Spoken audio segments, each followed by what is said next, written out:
Você já percebeu como algumas pessoas são extremamente convincentes? O estudo do convencimento ensina a influenciar sem ser influenciado, e é uma arma que pode ser usada para o bem ou para o mal. Robert Cialdini, autor de As Armas da Persuasão, descobriu quais os fatores levam os outros a dizerem sim, entrevistando profissionais e se infiltrando secretamente nas suas rotinas. Ele catalogou 6 padrões que fazem o ser humano tomar decisões de forma rápida e automática, como se fossem atalhos mentais. O livro é uma obra-prima a ser estudada, principalmente por quem vende alguma coisa. Esses gatilhos estão muito presentes em nossa vida, mas às vezes não percebemos. Quando um vendedor oferece uma camisa de R$100 a alguém que escolheu um terno de 1.000, as chances de vender são grandes, pois 100 é pouco dinheiro perto de 1.000. Se ele tivesse feito o contrário, dificilmente conseguiria. Isso porque o gatilho mental do contraste diz que se um segundo item for diferente do primeiro, vai parecer mais diferente ainda depois de uma comparação. Vendedores usam essa tática o tempo todo com preço e qualidade, nos induzindo a comprar. Em outros mercados, elevar o preço pode aumentar as vendas. Isso acontece porque usamos o preço como atalho para determinar a qualidade. Logo, concluímos que se algo for caro, deve ser bom. Como nossa mente não tem tempo de analisar todas as variáveis, escolhe apenas uma para definir se o produto é bom ou não, e na maioria das vezes a estratégia funciona. O primeiro gatilho mental é o da reciprocidade. Ele explica por que gostamos de retribuir favores de outras pessoas. Quando você ganha um presente, se sente na obrigação de também presentear. E quanto maior o favor recebido, maior o desejo de retribuir. O próprio termo obrigado já reflete isso. O problema é que esse gatilho permite aos indivíduos fazer certos favores esperando receber em troca. Brindes, presentes, recompensas digitais são muito usados no marketing para transmitir uma sensação de dívida nos clientes em potencial. E geralmente, esse débito é cobrado na hora da oferta, fazendo a pessoa se sentir na obrigação de comprar, para retribuir os favores recebidos anteriormente. O problema desse gatilho é que a mente humana se sente em dívida com favores solicitados e não solicitados. Mesmo se alguém te der algo que não pediu, você se sente na obrigação de retribuir, o que coloca o poder nas mãos da primeira pessoa que oferece algo, gerando trocas desiguais. E muitas vezes, a vontade de retribuir é mais forte que a simpatia. Você faria mais por alguém que fez por você do que por alguém que simplesmente gosta. Tudo para se livrar da carga psicológica da dívida. Afinal, ninguém quer se sentir ingrato ou aproveitador. O segundo gatilho é o do comprometimento e coerência. Ele diz que após tomarmos uma decisão, nos convencemos de ter feito a escolha certa e assim nos sentimos melhores. Isso porque o ser humano tem um desejo de ser e parecer coerente.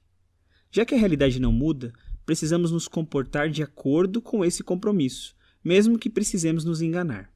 Após ter comprado uma casa cara, com mofo e vazamentos, uma pessoa tem a tendência de procurar bons motivos, provando para si mesma que a escolha não foi tão ruim assim.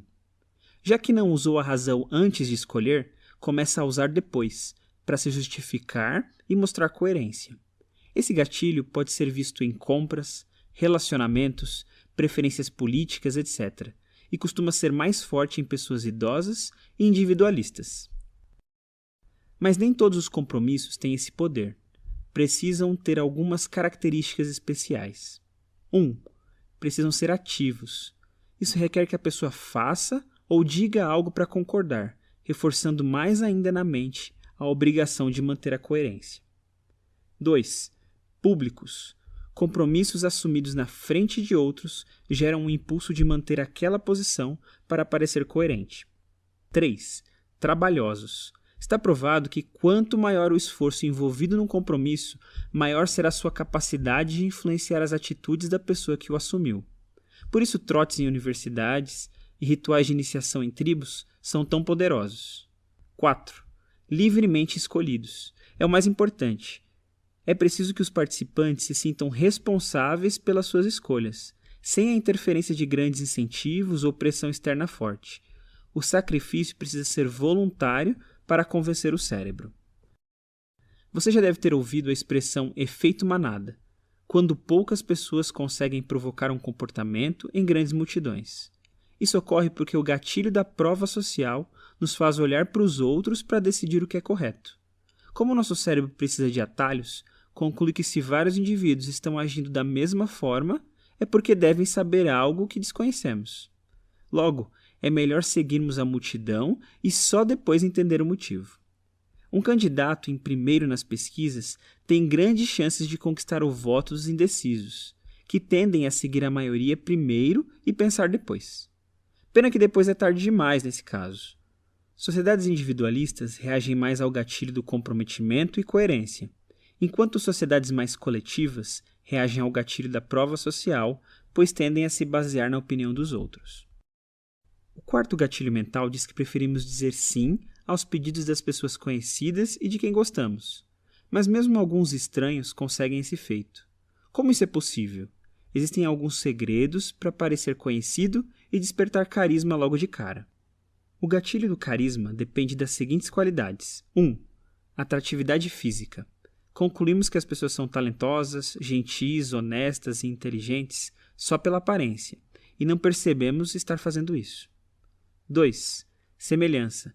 Gostamos de pessoas semelhantes a nós, opiniões, traços de personalidade, antecedentes, estilos de vida, etc. 3. Elogios. Saber que alguém gosta de nós pode ser extremamente eficaz para despertar o carisma. Não resistimos a uma adulação, mesmo que soe artificial. 4. Familiaridade. Costumamos gostar mais do que soa familiar, sejam lugares ou pessoas. Quando um vendedor começa uma conversa ressaltando pontos em comum, como a mesma cidade natal, faculdade ou time de futebol, está na verdade tentando despertar o carisma através da familiaridade. 5. Associação.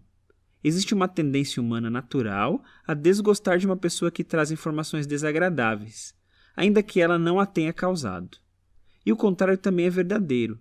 Quem traz boas notícias e só fala de coisas agradáveis se torna mais carismático aos olhos dos outros. Um ator querido e engraçado ajuda a vender qualquer produto. O quinto gatilho tem a ver com a autoridade.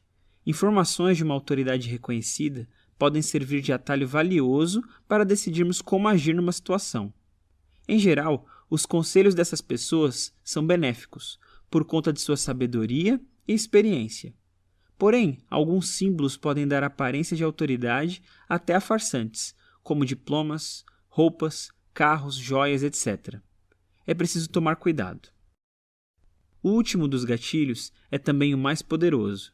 Diz que as pessoas têm mais medo de perder que vontade de ganhar. Para elas, o pensamento da escassez é terrível. Isso explica porque produtos escassos são tão caros. Nossa mente entende que o valor e escassez sempre caminham juntos, mesmo que nem sempre isso seja verdade.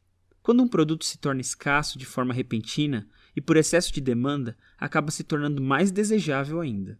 Com a complexidade do mundo atual, precisamos de atalhos para lidar com o excesso de informações.